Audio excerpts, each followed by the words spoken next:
إن الحمد لله نحمده ونستعينه ونستغفره ونعوذ بالله من شرور أنفسنا ومن سيئات أعمالنا.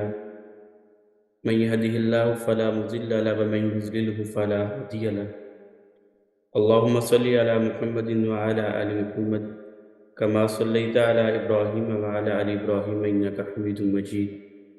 اللهم بارك على محمد وعلى آل محمد كما باركت على إبراهيم وعلى آل إبراهيم إنك حميد مجيد. رب يسر ولا تعسر وتمم بالخير. رب يسر ولا تعسر تمم بالخير.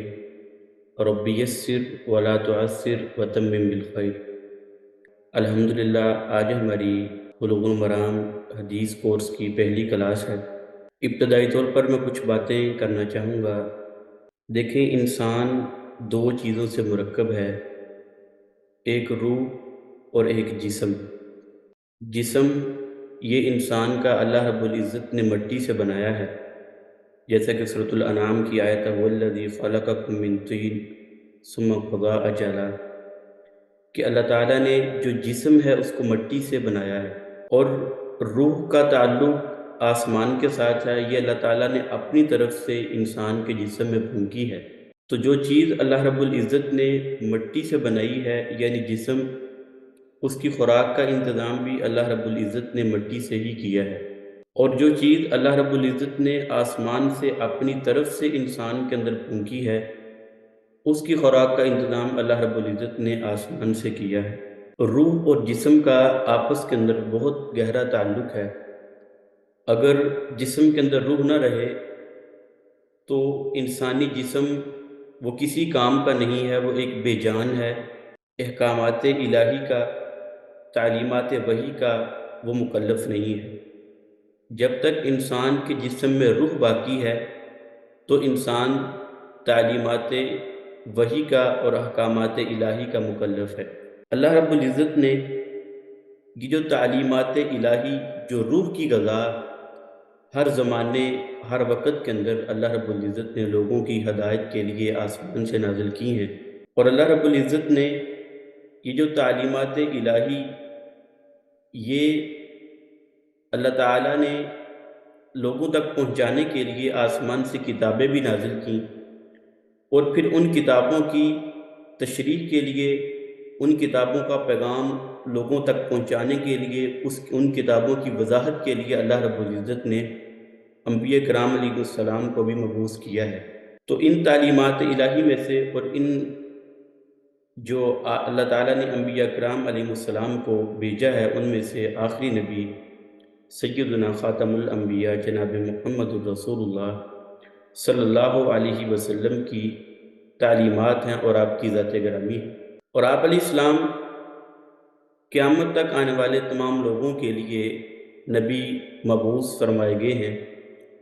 ابتدا کے اندر اللہ رب العزت کی جو نبوت اللہ تعالیٰ عطا کرتے تھے، وہ ایک خاص زمانے، خاص وقت اور خاص قوم کے لیے ہوتی تھی۔ مثال کے طور پر نوح علیہ السلام جس بستی کی طرف آئے تھے، تو نوح علیہ السلام کی جو تعلیمات تھیں وہ اس خاص بستی تک محدود تھیں جس کی طرف نوح علیہ السلام کو مبعوث کیا گیا تھا۔ اس کے بعد ابراہیم علیہ السلام، اس کے بعد باقی سارے انبیاء، حضرت اسحاق علیہ السلام، حضرت اسماعیل علیہ السلام، پھر حضرت اسحاق کی جو اولاد ہے یعقوب علیہ السلام، پھر آگے حضرت یوسف علیہ السلام، اس طرح حضرت موسیٰ، حضرت عیسیٰ علیہ السلام، یہ جو کم و بیش 1,00,000 سے زائد انبیاء کرام کی تعداد بتائی جاتی ہے، یہ تمام کے تمام انبیاء، ان کی تعلیمات اور ان کی بعثت، ان کی نبوت، یہ ایک خاص وقت اور خاص لوگوں کے لیے محدود تھی۔ لیکن جو آپ علیہ السلام جناب محمد الرسول اللہ صلی اللہ علیہ وسلم کو مبعوث کیا گیا، تو یہ ساری امت اور پوری دنیا تا قیامت آنے والے لوگوں کے لیے یہ آپ علیہ السلام کی تعلیمات وہ مشعل راہ ہے۔ تو آسمانی کتابوں کے ذریعے جو تعلیمات نازل کی جاتی ہیں ان کو وحی کا نام دیا جاتا ہے۔ آپ نے اکثر لفظ یہ سنا ہوگا وحی۔ وحی، واو، ہا، یا، یہ 3 الفاظ کا مرکب ہے۔ لغوی طور پر اس کا معنی ہوتا ہے جلدی سے اشارہ کرنا۔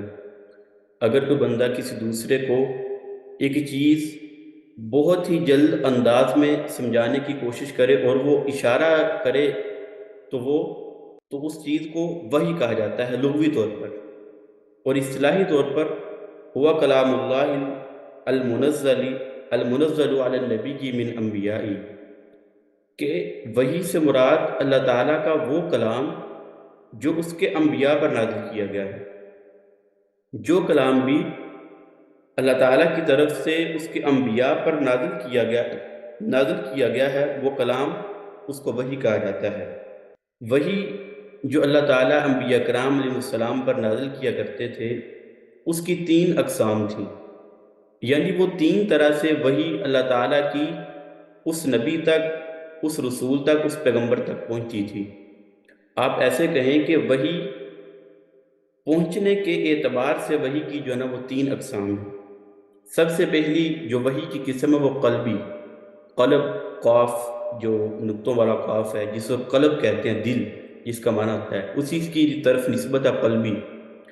قلبی مطلب کہ اللہ تعالیٰ کی طرف سے کوئی احکام، کوئی حکم، کوئی جو ہے نا شریعت کا پیغام اللہ تعالیٰ کی طرف سے ڈائریکٹ اس اللہ کے نبی پر ان کے دل کے اندر ڈال دیا جاتا تھا، یہ وحی قلبی ہے، یعنی دل کی وحی۔ اور دوسری وحی کلام الہی، کہ اللہ تعالیٰ بغیر کسی فرشتے کے واسطے کے ڈائریکٹ اللہ تعالیٰ اس نبی سے کلام کیا کرتے تھے، جیسے حضرت موسیٰ علیہ السلام، ان کا لقب بھی ہے کلیم اللہ۔ کہ وحی کی جو دوسری قسم ہے وحی کلام الہی، کہ اللہ تعالیٰ ڈائریکٹ اس رسول یا اس پیغمبر سے بات کیا کرتے تھے، جیسے موسیٰ علیہ السلام وَكَلَّمَ اللَّهُ مُوسَىٰ تَكْلِيمًا، تو اللہ تعالیٰ نے بغیر کسی واسطے کے، بغیر کسی فرشتے کے واسطے سے حضرت موسیٰ علیہ السلام سے ڈائریکٹ گفتگو کی ہے۔ یہ وحی کی دوسری قسم ہے وحی کلام الہی۔ اور تیسری وحی کی قسم ہے وحی ملکی۔ ملک میم، لام اور کاف، یہ 3 الحروف سے مرکب ہے، جس کا مطلب ہوتا ہے فرشتہ، یعنی وہ وحی جو اللہ رب العزت اپنے فرشتے جبرائیل علیہ السلام کے واسطے سے اس نبی تک وہ پہنچایا کرتے تھے۔ یہ وحی کی تیسری قسم ہے وحی ملکی۔ یہ وحی کی ہم نے اقسام سمجھی ہیں کہ وحی جو اس رسول یا اس پیغمبر تک پہنچنے کے اعتبار سے وحی کی 3 قسمیں ہیں۔ خلاصتاً میں بات کو دوبارہ دہراتا ہوں کہ وحی جو اللہ رب العزت کی طرف سے پیغام اللہ تعالیٰ کے رسولوں، اللہ تعالیٰ کے پیغمبروں اور انبیاء تک پہنچایا جاتا تھا، اس کی 3 قسمیں تھیں۔ سب سے پہلے وحی قلبی، یعنی ڈائریکٹ اللہ رب العزت دل کے اندر وہ بات ڈال دیتا تھا جو امت تک پہنچانا مقصود ہوتی تھی۔ اور دوسری وحی کلام الہی، کہ اللہ تعالیٰ بغیر کسی واسطے کے ڈائریکٹ اس نبی یا اس پیغمبر سے اللہ تعالیٰ بات کرتے تھے۔ اور تیسری وحی کی قسم وحی ملکی، یعنی فرشتے کے ذریعے اللہ تعالیٰ اپنا پیغام اس نبی تک پہنچا دیتے تھے۔ تو یہ ہے وحی کی 3 قسمیں، کہ وحی جو ہے یہ انبیاء کرام علیہ السلام تک کیسے پہنچتی تھی۔ اب اس وحی کی ضرورت اور اہمیت کیا ہے؟ ضرورت اور اہمیت یہ ہے کہ اللہ تعالیٰ نے قرآن کریم کے اندر انسان کو پیدا کرنے کا مقصد بیان فرمایا ہے، وَمَا خَلَقْتُ الْجِنَّ وَالْإِنسَ إِلَّا لِيَعْبُدُونِ، یعنی جن و انس کی تخلیق اور جن و انس کی پیدائش کا جو مقصد ہے وہ عبادت ہے، کہ وہ عبادت بجا لائے، وہ اللہ تعالیٰ کی بندگی کرے، یہ ان جن و انس کی تخلیق کا مقصد ہے۔ تو ان احکامات پر عمل کرنے کے لیے اور ان احکامات کو حاصل کرنے کے لیے، ان احکامات کو سمجھنے کے لیے جو اللہ تعالیٰ نے انسان کے جو ذرائع انسان کو عطا کیے ہیں، کہ ان ذرائع کو اپنا کر انسان اللہ تعالیٰ کے احکامات کو سمجھ سکتا ہے، وہ 3 ذرائع ہیں۔ یعنی 3 ایسی چیزیں اللہ رب العزت نے انسان کو عطا کی ہیں جن کے ذریعے سے وہ اپنے لیے فائدہ مند اور غیر مفید چیز کے درمیان فرق کر سکتا ہے۔ وہ 3 چیزوں میں سے سب سے پہلی چیز جو اللہ رب العزت نے انسان کو عطا کی ہے وہ ہے حواس 5۔ حواس 5 کو آپ بہتر جانتے ہوں گے کہ 5 حواس جن کے ذریعے انسان کسی بھی چیز کے بارے میں مفید ہونے یا اس کے غیر مفید ہونے کے بارے میں جان سکتا ہے۔ آپ کسی چیز کے مفید یا غیر مفید ہونے کو ہاتھ سے چھو کر بھی جان سکتے ہیں، آپ آنکھوں سے دیکھ کر بھی جان سکتے ہیں، آپ اس چیز کا ذائقہ چکھ کر بھی جان سکتے ہیں، آپ اس چیز کے بارے میں لوگوں سے سن کر بھی جان سکتے ہیں۔ اور آپ اس چیز کو سونگھ کر بھی جان سکتے ہیں۔ تو یہ جو حواس جن کے ذریعے انسان کسی چیز کے فائدہ مند ہونے یا کسی چیز کے غیر مفید ہونے کے بارے میں جان سکتا ہے، ان میں سے سب سے پہلا ذریعہ وہ حواس خمسہ ہے۔ دوسرا ذریعہ انسان کسی چیز کے فائدہ مند یا غیر فائدہ مند ہونے کے بارے میں فیصلہ کرتا ہے، وہ ذریعہ ہے عقل۔ انسانی عقل جو ہے وہ کسی چیز کے بارے میں فیصلہ کرتی ہے کہ یہ چیز مفید ہے یا یہ چیز غیر مفید ہے۔ اور تیسرا ذریعہ جو اللہ رب العزت نے کسی چیز کے مفید اور غیر مفید ہونے کے بارے میں فیصلہ کرنے کے لیے انسان کو عطا کی ہے، وہ ہے وحی۔ یہ تینوں چیزیں اللہ رب العزت نے جو انسان کو عطا کی ہیں، یہ ہر ایک چیز اپنے دائرے اور اپنی حد کے اندر رہ کر کام کرتی ہے۔ جو چیز ہم حواس سے معلوم کر سکتے ہیں وہ ہم عقل سے معلوم نہیں کر سکتے، اور جو چیز عقل معلوم کر سکتی ہے وہ ہم حواس سے معلوم کریں، یہ ضروری نہیں۔ اور جو چیز وحی سے معلوم ہو، ضروری نہیں ہے کہ وہ چیز حواس خمسہ یا عقل سے معلوم ہو۔ اس کی ایک مثال لیجیے، ایک طالب علم میرے سامنے، فرض کیجئے میرے سامنے بیٹھا ہوا ہے، اور میں اپنی آنکھ کے ذریعے اس کو دیکھ کر اس کا رنگ بتاتا ہوں، یا اس کی شکل و صورت کے بارے میں بتاتا ہوں، یا اس کی کوئی حیت اور کیفیت کے بارے میں آپ کو بتاتا ہوں کہ یہ اس طالب علم کی، اسٹوڈنٹ کی جو رنگ ہے وہ اس طرح کا رنگ ہے۔ تو یہ جو میں نے رنگ اس کی جان اور پہچان کی ہے، یہ میں نے اپنے حواس خمسہ میں سے آنکھ کے ذریعے کی ہے۔ اور میں اسی طالب علم کے بارے میں بتاتا ہوں کہ یہ اس طالب علم کے والدین ہیں، اور والدین کو میں اپنی آنکھوں سے نہیں دیکھ رہا، لیکن میں اپنی عقل کے ذریعے یہ بتا رہا ہوں کہ یہ جو اسٹوڈنٹ، یہ طالب علم یہ بیٹھا ہوا ہے، اس کے والدین ہیں۔ کیوں؟ کیونکہ ظاہری بات ہے، جو انسان پیدا ہوتا ہے اس کے جو والدین ہوتے ہیں، ماں باپ ہوتے ہیں، جن کے ذریعے سے اس انسان کی پیدائش ممکن ہوتی ہے۔ تو یہ جو چیز ہم نے کسی کے والدین کے بارے میں وہ فیصلہ کیا ہے طالب علم کے بارے میں کہ یہ چیز کہ یہ طالب علم کے والدین ہیں، تو یہ کس سے معلوم کیا ہے؟ عقل کے ذریعے۔ اور تیسری چیز، بہت ساری ایسی چیزیں ہیں جن کا ہم علم نہ حواس کے ذریعے حاصل کر سکتے ہیں، نہ عقل کے ذریعے حاصل کر سکتے ہیں۔ مثال کے طور پر وہ چیزیں کون سی ہیں؟ آدمی کو کیوں پیدا کیا گیا؟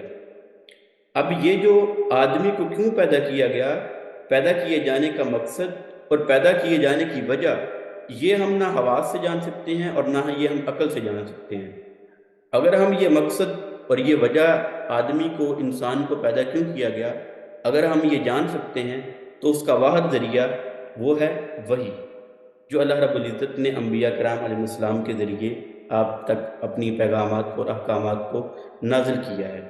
تو یہ تھی مختصر سی وضاحت کہ اللہ تعالیٰ نے اپنے احکامات اور انسان کو مفید اور غیر مفید، اس کے اندر بات جو فرق کرنے کے لیے جو ذرائع انسان کو عطا کیے ہیں وہ تین ہیں: حواس خمسہ، عقل اور وحی۔ اور یہ ساری کی ساری چیزیں آپس کے اندر مل جل کر کام کرتی ہیں۔ کوئی بھی ایسی چیز نہیں ہے جس کو آپ صرف حواس کے ذریعے، جس کو آپ صرف عقل کے ذریعے معلوم کر سکتے ہیں۔ ہاں، یہ بات ضروری ہے کہ جو چیز آپ حواس اور عقل کے ذریعے معلوم کریں، اس کے بارے میں وحی سے ضرور پوچھیں کہ وحی اس کے بارے میں کیا کہتی ہے۔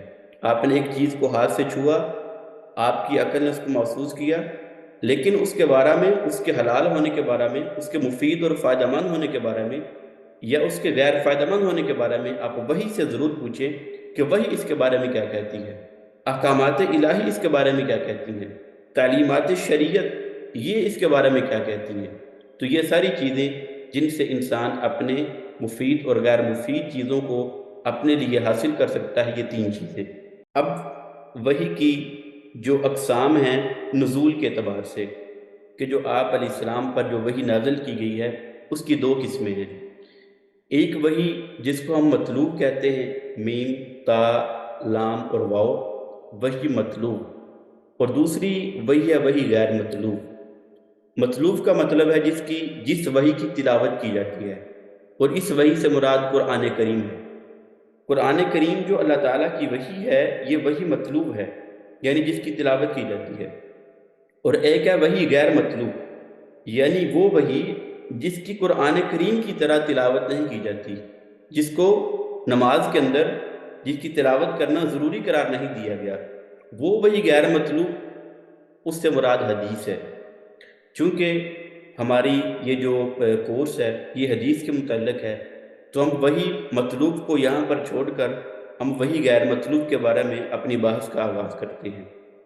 وہی غیر مطلوب، اس کی پھر دو قسمیں ہیں، ایک ہے حدیث اور ایک ہے حدیث قدسی۔ سب سے پہلے وحی کی دو قسمیں تھیں، وحی مطلوب اور وحی غیر مطلوب، اور جو وحی مطلوب تھی وہ تھی قرآن کریم، اور جو وحی غیر مطلوب تھی وہ تھی حدیث۔ اور پھر حدیث دو طرح کی ہے، حدیث اور ایک حدیث قدسی۔ حدیث قدسی وہ حدیث ہوتی ہے کہ جس کے اندر الفاظ اللہ تعالیٰ کی طرف سے نازل جو ہیں وہ کیے جاتے ہیں، لیکن اللہ تعالیٰ وہ آپ علیہ السلام پر نازل کرتا ہے، اور آپ علیہ السلام اللہ تعالیٰ کے واسطے سے اس کو آگے لوگوں تک بیان کرتے ہیں، یہ حدیث قدسی ہے۔ اور حدیث یہ ہوتی ہے کہ اللہ تعالیٰ کی طرف سے کوئی بات یا کوئی حکم آپ علیہ السلام کے ذہن کے اندر یا آپ کے دل کے اندر یا آپ کے وہ فرشتے کے ذریعے وہ پہنچا دیا جاتا ہے، اور آپ علیہ السلام پھر اس کو اپنے الفاظ میں، اپنے انداز میں اور اپنے کام سے، اپنے جو ہے اس کو حکم کے ساتھ اس چیز کو اپنی امت تک پہنچاتے ہیں، یہ ہے حدیث۔ اور حدیث اس کا لغوی معنی ہوتا ہے نئی چیز، حدث سے ہے ہا دال اور سا، یہ حدث یعنی کہ کوئی نئی چیز، نئی پیدا ہونے والی چیز، جو بھی نئی چیز پیدا ہوتی ہے اس کو حدث کہتے ہیں، اور اسی سے یہ نکلا ہوا حدیث، نئی چیز، نئی بات، جو بھی ہم بات کرتے ہیں وہ حدیث ہے۔ یہ ہے لغوی اعتبار سے اس کی تعریف۔ لیکن اصطلاحی اعتبار سے کہ اصطلاح کے اندر حدیث سے کیا مراد ہے، اس کی عبارت کو آپ نوٹ کریں، چاہے اس کو لکھ لیں یا اس کو نوٹ کریں۔ حدیث کی جو اصطلاحی تعریف ہے، میں پہلے عربی کے اندر بولوں گا پھر اردو کے اندر اس کا ترجمہ کروں گا۔ ہوا ما اضیف الی النبی صلی اللہ علیہ وسلم من قول او فعل او تقریر او صفت۔ ہوا ما اضیف الی النبی صلی اللہ علیہ وسلم من قول او فعل او تقریر او صفت، یہ تھی اس کی عربی کی بات۔ ترجمہ یہ ہے کہ حدیث سے مراد ہر وہ بات یا ہر وہ کام یا ہر وہ تقریر یا ہر وہ صفت جس کی نسبت پیارے نبی علیہ السلام کی طرف کی جائے وہ حدیث کہلاتی ہے۔ میں ان چاروں چیزوں کی الگ الگ طور پر وضاحت کرتا ہوں۔ سب سے پہلی بات ہے قول۔ اگر کوئی بندہ یہ بات کہے کہ یہ بات، یہ قول، یہ آپ علیہ السلام نے فرمایا ہے، تو اس کی سند کو جان کر ہم کہیں گے کہ یہ حدیث ہے، ہم نے بات سن کر فیصلہ کیا ہے کہ یہ حدیث ہے۔ دوسری ہے فعل۔ اگر کوئی صحابی آپ علیہ السلام کے کسی کام کو بیان کرتا ہے کہ میں نے آپ علیہ السلام کو یہ کام کرتے ہوئے دیکھا، میں نے آپ علیہ السلام کو یہ کام سر انجام دیتے ہوئے دیکھا، تو وہ صحابی کا جو آپ علیہ السلام کا فعل بیان کرنا ہے اس کو بھی ہم حدیث کہیں گے، کیونکہ وہ آپ علیہ السلام کا فعل ہے، کام ہے۔ اور تیسری چیز ہے تقریر۔ تقریر یہ ہوتی ہے کہ آپ علیہ السلام نے کسی صحابی کو کوئی کام کرتے دیکھا، لیکن آپ علیہ السلام نے اس صحابی کے اس کام پر خاموشی فرمائی ہے۔ آپ علیہ السلام نے اس صحابی کو نہ وہ کام کرنے کا حکم دیا ہے نہ اس کام سے روکا ہے، لیکن اس کام پر خاموشی فرمائی ہے، تو وہ کام، وہ حدیث، اس کو ہم کیا کہیں گے؟ حدیث تقریر، یعنی کہ یہ تقریر بھی حدیث ہے۔ تیسری ہے صفت، یعنی کوئی ایسا وصف، کوئی ایسی صفت، کوئی ایسی جو ہے وہ خوبی جس کی نسبت آپ علیہ السلام کی طرف کی جائے۔ مثال کے طور پر ہم کہتے ہیں کہ یہ جو داڑھی ہے یہ آپ علیہ السلام کا وصف تھی، آپ علیہ السلام کے چہرہ مبارک کا حسن تھی، خوبی تھی، یہ آپ کا وصف تھی۔ اسی طرح باقی بہت ساری چیزیں۔ تو یہ جو صحابی جب آپ علیہ السلام کا وصف بیان کرے کہ آپ علیہ السلام کا یہ وصف تھا، آپ علیہ السلام کی یہ خوبی تھی، تو یہ چیز، یہ بھی کیا کہلائے گی؟ حدیث کہلائے گی۔ تو حدیث اصطلاحی طور پر ہر وہ کام یا ہر وہ بات یا ہر وہ تقریر یا ہر وہ صفت جس کی نسبت آپ صلی اللہ علیہ وسلم کی طرف کی جائے وہ حدیث کہلاتی۔ اب اس حدیث، اس کا حکم کیا ہے، اس کے اوپر عمل کرنا میرے لیے اور آپ کے لیے کتنا ضروری ہے۔ آج آپ معاشرے کے اندر بہت سارے لوگ ایسے دیکھیں گے جو اس حدیث کو ناقابل عمل قرار دیتے ہیں کہ صرف اور صرف قرآن وہ قابل عمل ہے، حدیث جو ہے وہ جو ہے نا قابل عمل نہیں ہے، حدیث وہ حجت نہیں ہے امت کے لیے۔ لیکن آئیے میں آپ کو دو تین مثالیں دیتا ہوں قرآن کریم کی آیات دلائل کے طور پر، جن سے ثابت ہوتا ہے کہ حدیث بھی ہمارے لیے حجت ہے۔ سب سے پہلی دلیل سورۃ الحشر کی آیت نمبر 7 ہے۔ اللہ تعالیٰ قرآن کریم میں فرماتے ہیں اعوذ باللہ من الشیطان الرجیم وما آتاکم الرسول فخذوہ وما نہاکم عنہ فانتہوا، کہ جو رسول تمہیں دے اس کو لے لو اور جس سے منع کرے اس سے رک جاؤ۔ دوسری دلیل یا ایھا الذین آمنوا اطیعوا اللہ واطیعوا الرسول واولی الامر منکم، اے ایمان والو اللہ اور اس کے رسول کی اطاعت کرو اور جو اولی الامر ہیں، اولو الامر لوگ ہیں، ان کی بھی اطاعت کرو۔ فَإِن تَنَازَعْتُمْ فِي شَيْءٍ فَرُدُّوهُ إِلَى اللَّهِ وَالرَّسُولِ إِن كُنتُمْ تُؤْمِنُونَ بِاللَّهِ وَالْيَوْمِ الْآخِرِ، اور اگر تم کسی چیز کے اندر جھگڑا پاؤ تو اس کی جو مراجعت ہے تو پھر اس کی جو نسبت ہے وہ اللہ اور اس کے رسول کی طرف کرو۔ تو یہ دوسری دلیل تھی، اس سے ثابت ہوا کہ حدیث بھی ساری امت کے لیے وہ قابل حجت ہے۔ تیسری دلیل من یطیع الرسول فقد اطاع اللہ، سورۃ النساء کی آیت نمبر 80 ہے کہ جس نے رسول کی اطاعت کی تو حقیقت کے اندر اس نے اللہ کی اطاعت کی۔ تو اس آیت سے بھی ثابت ہوا کہ جو حدیث ہے وہ قابل حجت ہے۔ کتاب کو شروع کرنے سے پہلے ہم یہ چیزیں جو ہے نا وہ سبکن پڑھیں گے، کتاب کا تعارف، پھر اس کے بعد ان کے مصنف کا تعارف، پھر اس کے بعد انشاءاللہ ہم باقاعدہ جو ہے وہ کتاب کا آغاز کریں گے۔ سبحانک اللہم و بحمدک اشہد ان لا الہ الا انت استغفرک و اتوب الیک۔